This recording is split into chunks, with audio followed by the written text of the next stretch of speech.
Hello, my name is Karyn. I live in Sydney, Australia, and I was very lucky to have my Teiglach recipe printed in the Monday Morning Cooking Club book. This is their third book, and I wanted to thank them for doing this because I too have got a passion for teaching the old recipes from our childhood and preserving them. I'm very new at this. This is my first video I've ever done, so please excuse the way I do it. I'm not quite sure how it's all going to turn out, but I've had a lot of requests for a video on how to make the Teiglach and how to see the finer points that aren't printed in the book, by actually looking at them and seeing that which is the right time for it to come out of the pot, what is the right time to start rolling them, etc, etc. So let's give it a go, and I have done a little bit of prep beforehand. I have put the eggs already into the mix master so that it can beat up. I've already put all the extra pieces that you have, all the extra ingredients that you have to add to the mixture as we go along. My recipe does appear on page 296 of It's Always About the Food book, and you can follow it as we go along and see how you go, and I'm happy to answer any questions if you ever have them, because I really want you all to give this one a try. We make Teiglach mostly at Yontif in our family, and as well as for simchas. There's never a simcha that goes by in my home that you don't see a mound of Teiglach on the table. And I'm hoping that my children and my grandchildren will be doing the same in years to come. So here we go. I'm going to beat the eggs, as the recipe says, until they're fluffy, and it'll take about 5 minutes.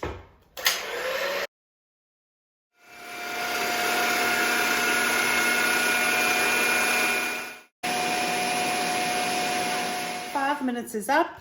I have this lovely fluffy mixture, and to this I have added a teaspoon of ginger, a teaspoon of sugar, the rind of 1 orange, and a half a teaspoon of baking powder, and that all goes in at the same time. And just have a quick mix just to get it mixed up for 1 second. Okay, and now we add the brandy and the oil, which is 2 tablespoons of each. Give it another quick mix.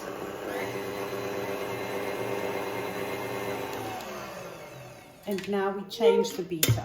Once that's all blended in, I've changed the beaters, and now slowly I'm going to add 2 cups of flour. Just be careful that it doesn't spray all over the show. Control your speed and let it go slowly as you add the flour.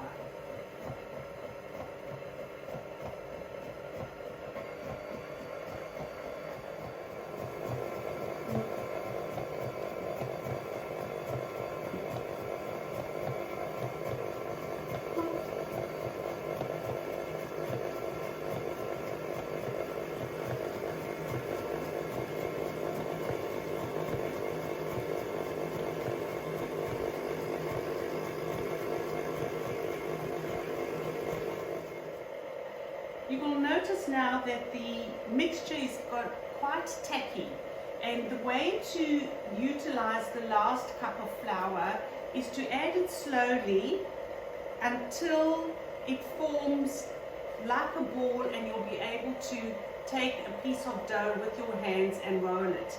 It is a sticky dough. You are going to use a little bit of flour in your hands so that we can roll them into the shapes, but depending on the moisture in the air, you have to see whether you use 3 cups of flour. Sometimes it's 2 3/4, and sometimes it's a little bit more than 3. We have a beautiful day today in Sydney, and it's a day that my mother always calls Table Weather Day. I have to thank my mother, Ray Kiba, who has taught me how to make the Teiglach, and we've developed a love for this special biscuit in our whole family. And if ever I make a batch, they are gone before I can even get them on a display, so I usually make 2 batches at a time. Once I finish the 1 batch, I start all over again and do another one, because that way I know that everybody's going to get their fair share. So I'm adding a little bit more flour until I can see this dough is quite sticky still, and I suppose it's because I've also used jumbo eggs, which is probably another factor why you need to add a little bit more flour, but I'll show you what the dough looks like when I'm just about ready to take it out of the mixing bowl. Okay, I'm very happy with this dough. It took just a little bit more than 3 cups of flour today. I'll show you how I can tell whether the dough is really good. Firstly, I'll remove my blade. And I have one of these pastry palettes, which I use to scrape down the sides of the bowl. And if I take a piece of dough and I put a little bit of flour on my hands, I can see that I'll be happily making a beautiful shape for the Teiglach. It is still sticky, but the less flour you have, the lighter the Teiglach are, and these ones will be beautiful. I've got a feeling. As you can see, I have now prepared a board to put the ready rolled Teiglach in. I am very good at finding tips on how to not do too much washing up, so I have covered a tray with some plastic lining, and I have sprinkled some flour on this, and this is the tray that's going to go outside. What you do now is take a walnut size piece of dough. I scraped it. I can put some flour on. I'm very lucky to have this wooden surface in my kitchen, which was done specially for me so that I could make Teiglach easily, and I just roll out a piece of dough.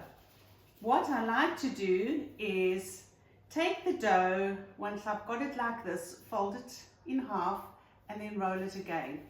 That way you will get the cracks. When you see my Teiglach are all cracked, it is because I've rolled it over and I've twisted it. Take these 2 fingers, wrap it around, close it, roll it on the palm of my hand while it's light and soft. Drop it onto the board, give it a little bit of a twirl, and then you've got one perfect Teiglach. Here I go again, but this time I would like to call my granddaughter Nina, because this is all about showing the next generation, and ask her to give this a try. Okay, Nina, we'll do it together. Flour your hands first. She has washed her hands, so it's clean. And now I'm going to also put a bit of flour in my hands. Take a piece of dough, roll it softly in your hands. You must not press it. We don't want flat bagels. I would like to bring the camera closer to show the twist of the... Okay, so here we have the dough. I have twisted it. Just give it a light twist and then roll it out again. And by doing this, you will see these little cracks that are going to come in your Teiglachs. And this, by twisting it, look at the photographs, you'll see all these cracked Teiglachs are because I have twisted them, and in doing that you will get all the cracks that will have syrup in them once they're done. Let's see how you've done, Nina.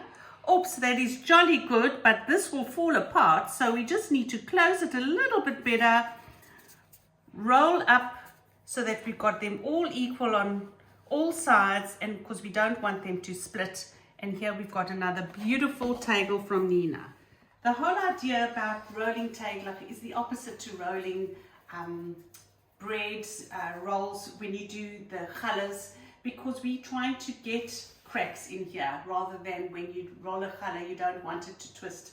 This way, if I've taken a little bit too much dough, I can just pinch it off. I just roll the seam very gently and keep the round shape. Don't press them flat. You have to have light fingers because you want them to rise and be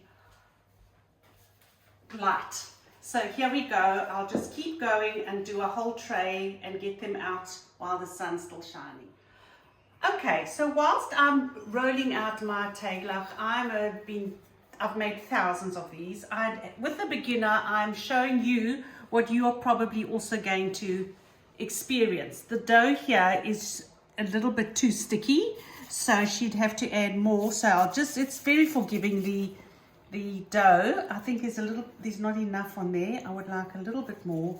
Add that and just scrape the flour off your hands as Nina is, and go and wash your hands again, and then we'll put flour on. So that is one problem with beginners. The other one is when you fold it, it gets a little bit too tight. Looks a little bit like a bagel, but we want them to have a hole in the middle. The best way is to prise it open slowly, pop it on the board, and just give it a swirl, and you end up with a perfect Teiglach shape. So these are the things you might be experiencing in making them. Please don't give up and give it a try. Another nice way of making little Teiglach, these are the 2021 version, is to make tiny balls like this. They're going to double in size, but they really serve a purpose because they get rid of that craving that you have. And if you have one, you feel that it's not as big as a whole Teiglach, and you end up having 3, which is actually more than a whole Teiglach. But the theory is, by having little balls like this, they're also going to crack, and all the syrup is going to seep in. And once they're boiled, I'll show you what these little round ones look like if you're struggling to make the traditional Teiglach shape. Okay, the Teiglach are now having their time in the sun. Beautiful winter day today, so I'm hoping that this will only take about an hour. The best is to give them a half an hour. You'll find that they'll form a kind of crust on them. Then all you'll do is just flip them over so that they can get a little bit dry on the other side as well.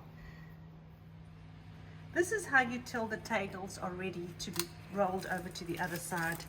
They feel slightly hard on top. You can see the difference. This is still sticky on the other side. So what we do is just turn them over and give them a chance to dry out.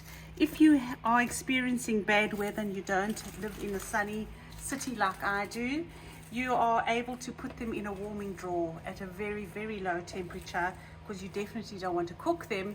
The whole idea is to dry the dough out so that it can crack when it goes into the pot and soak up all that beautiful ginger syrup.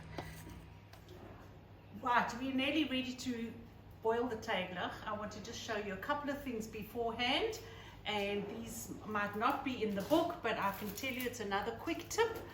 When we take the Teiglach out eventually, I put cling wrap onto my kitchen counter, and I put these trays down, and I will be putting the Teiglach on here afterwards. The best thing is you just peel the plastic off afterwards and throw it away.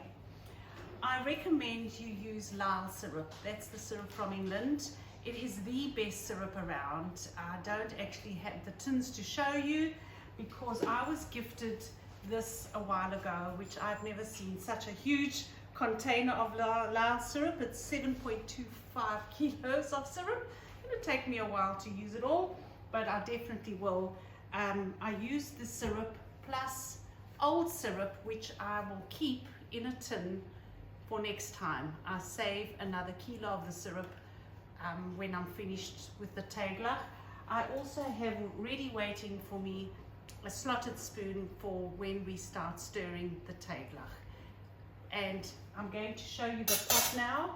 We put a dish towel underneath the lid here, and so it absorbs all the steam in here and it doesn't go down the sides of the pot. And I'm going to wait for the syrup to start bubbling before I put the Teiglach in. Okay, this is the point where you can start popping the Teiglach in.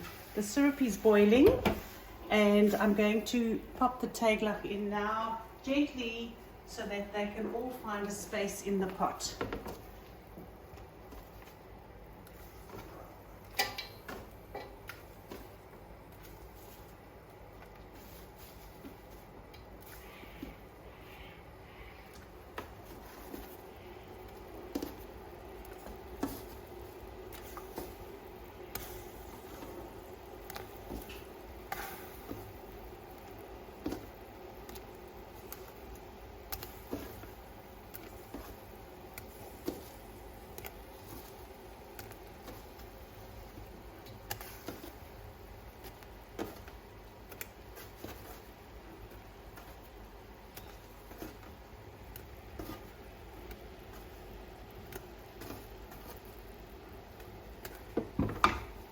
Right, they're all in and on goes the lid.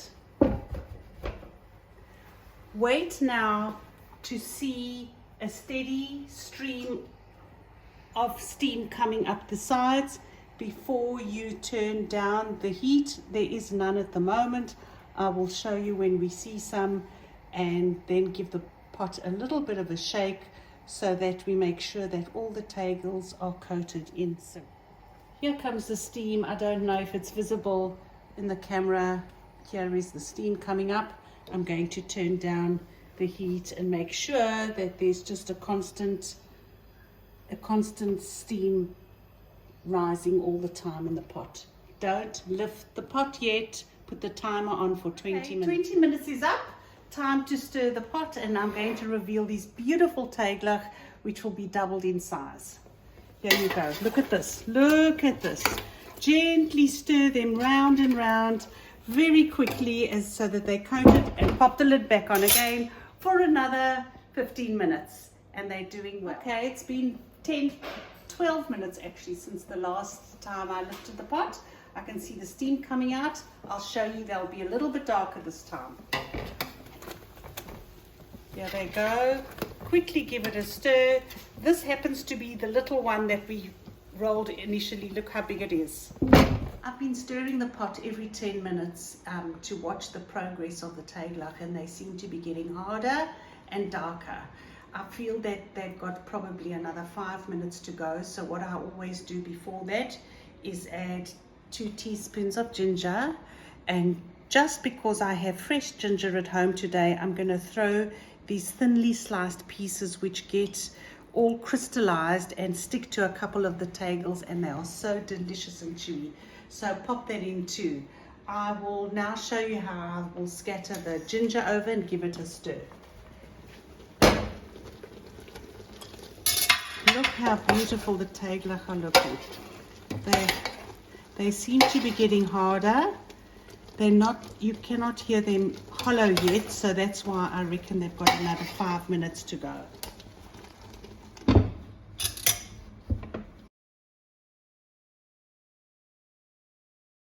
Are ready. I want you to hear the sound. They have a hollow sound to them now, which means that they are ready. I have to carefully add 2 cups of boiling water, which you must do by shielding yourself from the syrup and the pot. As you can see, it's very dangerous to have this water splashing up, so I shield myself and add the 2 cups of boiling water. The heat is now off, and I wait until all the water has been absorbed into the syrup and the steam has settled down. It's time to take the teigels out and pop them onto the trays that we have prepared earlier. Here they are, these beauties. Look how beautiful they are. Can you see all those cracks? Here comes some of the ginger, the little pieces of crystallized ginger. Here is that lovely little circle that we made, and those can be individual teigels if you don't want to make the full round teigels.